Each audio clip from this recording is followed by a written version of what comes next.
I want to get back to the idea of the writer's choice and chronology and all that, but I do have a little bone to pick. So Yeah. it's not you, but it's your narrator was kind of cutting down, of kind of dissing, if to use a 90s term, on Full House.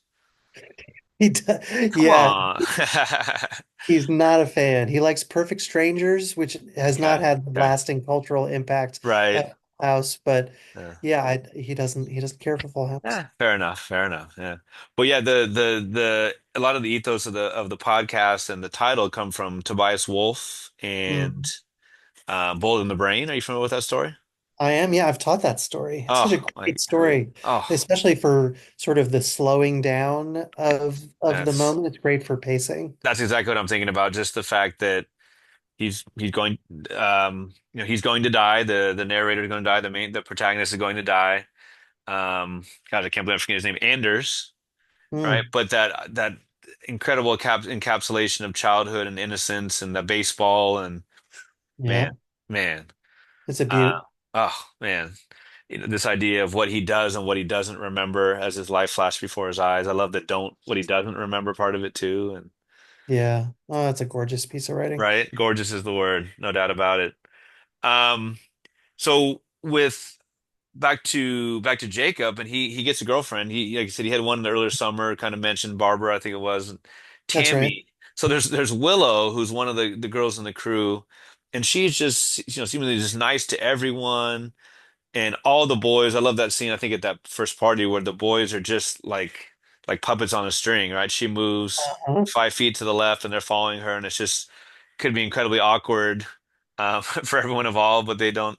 They swallow their shame or whatever, swallow their And pride. she kind of loves the attention herself, There you you know. go, right? Mhm. So she ends up coupling up with another one of the friends, but for a while, Jacob's really happy with Tammy. Mhm. And I love the quaintness of like the phone calls in 1989. No Uh-huh. cell phones. You don't know who's going to answer, right? No, you don't. And you have Right. to be in a specific location, Yes. kind of the phone is tied to the wall Right. in some kind of way. Yeah. You can be sort of trapped there. I was thinking about that. These were more romantic ones, but I remember like with like a friend, like just like the first phone call that I ever had where we just like it wasn't for a reason. It wasn't like, hey, do you want to meet me at the arcade? It was just like, hey, how you doing? What's going on? You hear that new Yeah. Nirvana album, right? Hmm. These were We milestones. we used to, it was so ridiculous. So I used to hang out with my friends before school. Sometimes I would see them in class. We Mm, would usually hang out for a while after school. mm. And then some of them I would go home on the subway with. There was a guy who lived in my neighborhood, and we always went home together. And then I would like call him when I got into my house. And like, what could you possibly still have to talk about? But That's there was funny. always something. Yeah, yeah, yeah. Yeah. I teach Spanish as well, and we've gone over the word metro, which is just, the metro, the subway. And I said, hay metros in Nueva York, hay metros in Chicago, hay metros in Philadelphia. I don't think I knew there was one, and just from the book. Oh, really? Yeah. A lot of Yeah, there's ignorance there. I don't think I knew that. there's this main subway line that goes north and south, and but the other ones are mostly subway surface lines. They spend Yeah, part of the time above ground, and then when they're in the more populated parts of the city, they're all underground. Um, so there it it's a is. little different, and they're elevated at Mm, times, some cases, or they're street level. okay. So I mean, it's like everything else in Philadelphia. It feels a little haphazard, you know. That's part of the charm, though. That's part of the charm. So the father's in Chicago. He calls, they're in touch every once in a while. The family talking about Jacob at home with mom, like they're definitely struggling money wise. You've talked about it a little bit. And the Yeah. father's not. The father's not. But he calls and says, hey, like, we're gonna have you for Hanukkah, right? And so Deanna and Jacob are gonna be there for that. So just kind of off on the horizon a little bit. The group, the pack, they go clubbing, under Mhm. was it 18 and under or 21 and I guess 21 and under? Yeah, I mean, I guess, yeah, that's the thing, drinking or not drinking, really. Yeah, I guess there were 18 under clubs. I mean, obviously they weren't 21, but I was just trying to think if, Well, it anyways. was really hard to find. I mean, at that age, Hmm. there were these clubs that on Sunday nights you could go to Yeah, if you were underage, no other night. school night. And then, right, it was ridiculous. And then there was this one place. And so Mm. this club that I mentioned in the book was real, Ah. called Revival. And you couldn't get any alcohol if you were in there, if you were Mm. had the wrong hand stamp. But in any case, you could get in. And Mm. so, and it was this kind of goth industrial Mm. club, and loud and crazy and flashing lights Mm. stuff. And but you could get in, and then this becomes for Jacob this place where all this inner feeling, he can sort of put it out in the world Yeah. in a more angry form, like Hmm. mocking and throwing his fists around as he dances and Yeah, stuff. yeah. And it becomes like one of his favorite places. It was one of my favorite places. Revival was I fantastic. was sure that I was like, wait a minute, like had like a whole Nine Inch Nails reference. I was like, no, that wasn't out in 1989, but yes, it was. Yeah, It I was. actually I was this age in 1988, I think. Okay. But I moved it to the right place in order to make the music work. Oh, nice. Because Yeah, for it's a him, that song becomes so important. uh-huh. There's some great cultural references. Do the Right Thing, the Yep, movie, and some of the early hip hop, and like you talked about with the Nine Inch Nails. Yeah, I was thinking of like their mid '90s stuff, like Closer, and I guess they got a little bit yep. more mainstream-ish, but They it had like a they hole for still sure. have a lot. They still Yeah, have good stuff. I mean, they are worth following. right. Nine Inch Nails is great, and Do the Right Thing. We just watched that with our son. I Nice. don't know, the last 6 months, and it's like the billionth time I've seen it. It's my absolute favorite movie, and it really holds Ah, up. I mean, it's still just so good. so good, man. The so so he's going along. He's good with Cammy. Things are good. There is some drama in the group. There, what's the term you use? I really love the term you talk about, like in real life, how you would hang out with friends. Easing in before school. What's the exact term you used? Oh Like, yeah, what? maybe Boy, I should remember that myself.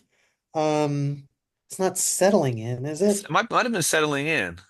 But yeah, just It this could idea be. that like, two show up and they're just hanging out at the lockers and then maybe one's a couple and they're hanging out a little bit more intimately. But that just really, again, kind of quaint and obviously it's still done today. Yep, But I just thought that was really cool. So there's some dramas and one of the couples breaks up.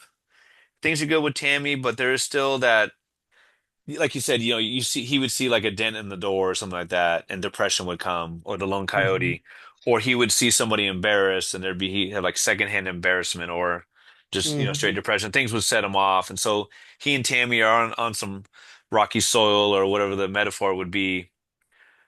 Around Thanksgiving, they go to the Blower family, which is his mom's family, right? Like his Yep, that's right. uncle, and I want to say they celebrate Thanksgiving on that Friday. Yeah, because Mm. because they're kind of desperate money wise in some ways, Hmm. and the mom is a nurse, like she can get time and a half Yeah, or yeah, maybe yeah. double time working Uh, on Thanksgiving, so she hmm. does. Yeah. And so they do a sort of Friday Thanksgiving to allow her to do that. And he's amazed or impressed or I'm not sure the exact adjective, but Shabbat is like the day of rest, yeah? Or like the Yep. setup for the day of rest? Well, so Jewish days start at sundown and end at sundown. So Right, right, Friday right. sundown begins this day of Yes. rest that ends Saturday Yes. sundown. I remember working in Hancock Park area of LA and Friday nights if I was late at school, right, the Jewish families, Orthodox Jewish families would be walking, Oh, the sure. strollers and stuff, right? 'Cause like you said, sundown starts Yeah. starts that. So he was really just amazed to see a very non-secular family when his is very secular. Is that safe to say?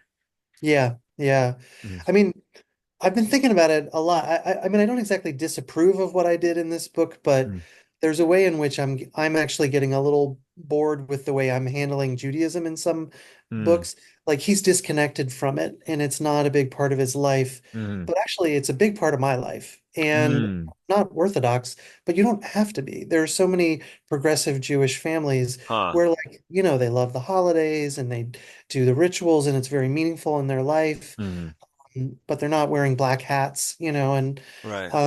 and so I've started to write more connected Hmm. stories because it's just like I feel like Jewish writers are always writing the alienations, the Mm. disconnection story, and it's fine because it describes a lot of people, and I don't regret the choices I made in the book, Uh-huh. but I probably wouldn't, the novel I'm working on now doesn't have that. That's interesting. That's really interesting. he meets the tribe, right? Is another like one of the pack, like the pack. And there's Hmm. Mike and Leah, for example. And I think it was Mike's kind of a jerk. He really is. Yeah. Right? He's the kind to hit you like really hard instead of just like patting you on the back or whatever. And he kind of was Hmm. like, "Hey, you're the only Jewish person in the pack," right? Kind of Hmm. like putting these seeds for like that kind of thing. At what I think it was there at mainly, I think it was Leah's house, right? He goes to another party, and his friend LaRon had been invited. Am I getting that right? That LaRon came to that Yep. party, Yep, he did. right? And I Well, mean, no, no, he came to the one maybe the second party of at the Char's house, the at second Char's house, party. right? Char was also like big time money Yeah. family. Um, but just he gets really messed up, Jake does, by thinking of those questions, thinking of that, you know, I don't know, kind of debating, questioning his Jewishness, maybe Mike was, and ideas of LaRon and his friend, most of them are all black friends. And LaRon really comes to the party, and it's just clear there's nothing racist that happens, but it's just very clearly like uncomfortable to say the least. I think he's there for like 2 minutes. Right.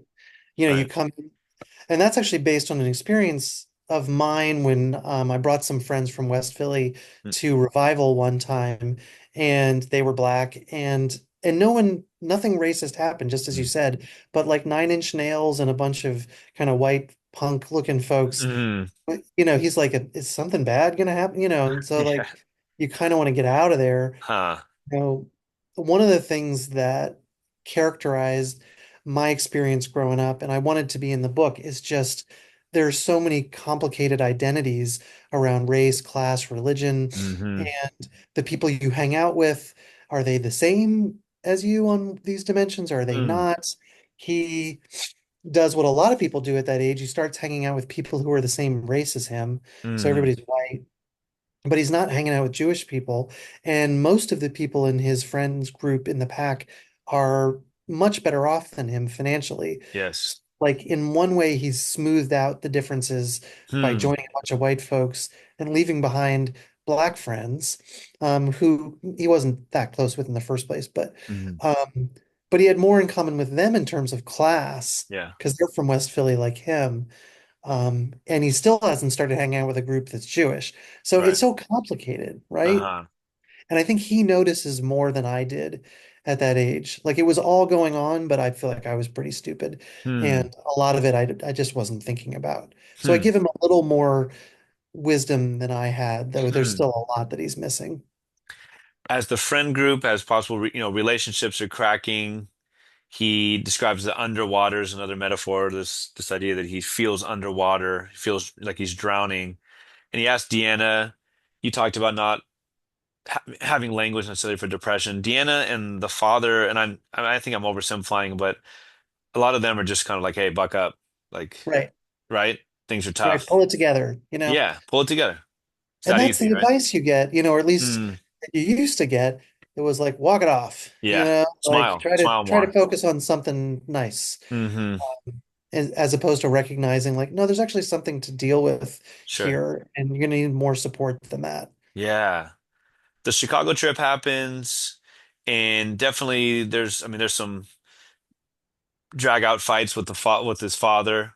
They do have some Hmm. nice talks as well. I guess there's kind of looking at it in retrospect, there's maybe some good things about really airing these things out that weren't said. Obviously, there's you talk about class. His father's doing really, really well business wise and has the newest this, the newest that, while his Hmm. mother's struggling to say the least and working extra shifts, that kind Hmm. of thing. And but yeah, I wonder about that trip to Chicago and what it kind of exposed about Jacob, about his relationship with his father. Yeah, well, it happens at a very low point socially for Yeah, him. yeah, yeah, exactly. So I wanted to take him out of the context and sort of freeze that low point, and in a way put him into even more difficult situation. There's sort of Hmm. been this tension brewing about his father for the whole book, Hmm. and they really in some ways do not get along. And I don't think it's either of their fault exactly, or it's both of their fault. Hmm. But they just clash, Yeah.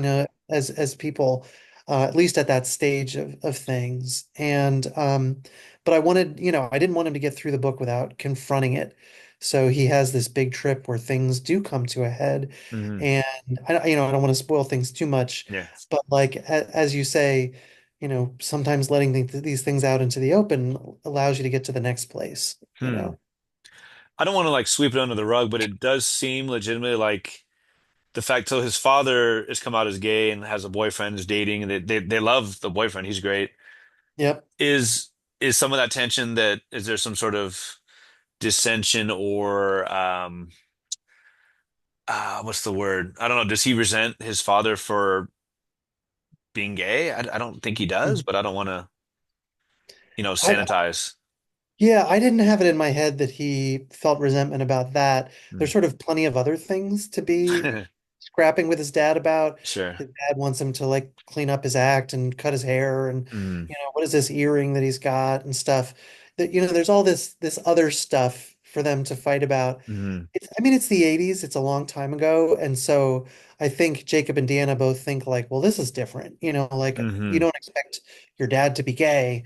And here he is. Hmm. But I didn't have it in my head that either of the kids was actually really upset about it. Sure. Just Sure. maybe surprised at first, but Yeah. it helps that the boyfriend is such a cool guy, sort of Hmm. easy to like. Exactly. Yeah, like you said, we'll leave the ending alone. People need to check it out. For sure. It's as it should be, as it is, realistic. It's not some crazy dynamite ending that you're just like, whoa, where did that come from? But Hmm. it's an ending that's not an ending. And I mean that as a compliment, right? As in Hmm. life goes on. He's only 17, right? But Hmm. I was so interested as someone who's been a teenager, just this idea that like this internal and external, and we feel like, am I broken right now? Is Hmm. someone says something, maybe someone you don't even care about, but obviously, especially someone you really do care about, and they say something, you just take it to heart like so much, right? Ideas of Hmm. being broken, and am I what she says I am? Am I what he says I am? I just thought you did Hmm. such a great job inhabiting the teenage mind, the teenage emotions. Oh, thank you. And yeah, it was really cool to read about kind of I keep saying the word quaint, sorry, but like the quaint days of like pre-internet, Uh-huh. right? The It music, all simplifies that adds things a up. little bit. There, Uh-huh. there, there are some advantages to writing pre-internet and pre-cell phones. I bet. It's just, you can so much more easily have characters not know the answer to stuff because they can't just look it up, Hmm. or and not be reachable or not able to reach somebody because you don't Hmm. have cell phones. Um, it's like the comedian Kumail Nanjiani talks about how horror movies these days, if you set it in the present, like you have to do something to get rid of everybody's cell phones, Yeah. 'cause otherwise they would like call for help. And so Uh-huh. it's like, well, I left mine at the rest stop. Oh, I And then dropped there's mine no at the drama light. anymore, right? Right. So you have to like get rid of the cell phones, That's and funny. this allowed you to do that. So I Huh. mean, I loved re-inhabiting the 80s for all its limitations. Like I said, I definitely want to stock this in my classroom library and point people towards it. The only thing I'm worried about is they're going to be like, oh, Mr. Real, you were alive in the 1900s, right? Tell me about the Exactly. 1980s as if it were 1585. That's my only Exactly. fear. That's my only fear. I I think that's a worthy fear. I mean, you may be right about that. It is tough to say like a century ago, in the previous Mm, century. That's when yes, we got started. that is weird. But yeah, thanks so much for adding to the great books about the teenage condition, the human condition, and Oh, thank look forward you. to reading what you got coming next. Maybe tell us a little bit about your future project if you want, if you don't feel like you're jinxing it or whatever. No, well, yeah, I won't jinx anything. I have a story collection that my agent is trying to place right now that's Nice, kind of nice. speculative fiction, Hmm. sci-fi. This time I know it is.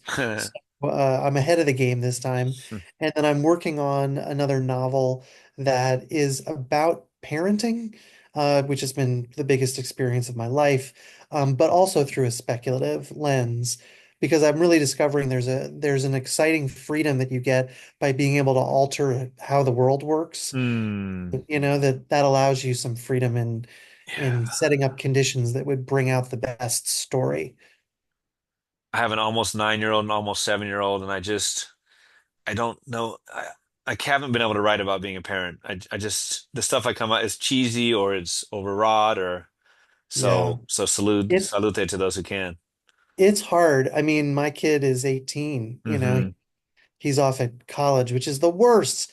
I don't even think anyone Uh, should have kids because then you have to have them taken away from you oh my gosh, right? by school, so it's terrible. But it did take a while for me to really get my hands on it. Mm. Yeah, my grandma always said that your kids are just on loan, Ugh, right? she's right, and Sorry, I it's know that's kind of terrible. dark way to end.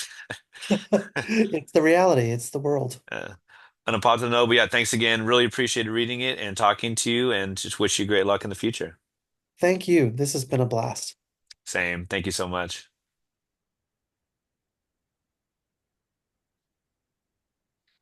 And I